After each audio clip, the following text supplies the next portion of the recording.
এটা এর আগেও আমরা খেলা দেখেছি, একবার মনে হয় পুরসভা থেকে আমরা নিজেরাই করেছিলাম ওয়ার্ল্ড কাপ ফুটবল ফাইনাল। তারপর ক্রিকেটে দুবার করেছে এই শিলিগুড়ি টাইমস। তো এবার ইন্ডিয়া ফাইনালে উঠেছে, এবার আবার করেছে। আমরা চাই কি এখানে যখন লার্জ স্ক্রিনে উইথ স্পেসিফিক সাউন্ড সিস্টেম খেলাটা হয়, তখন আমরা মাঠের ফিলটা করতে পারি। বাড়িতে বসে তো সবাই খেলা দেখে, কিন্তু বাড়িতে বসে খেলা সেই স্টেডিয়ামের ফিলিংসটা আসে না।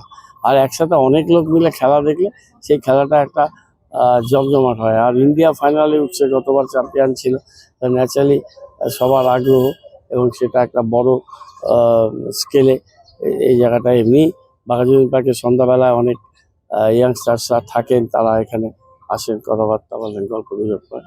তো খেলার জন্য আরও অনেক ভিড় হবে, সবাই মিলে আসবে, এক জায়গায় হবে। সেই জন্য আমরা এটাকে অ্যালাউ করেছি, এবং আমি নিজেও থাকবো কালকে খেলা।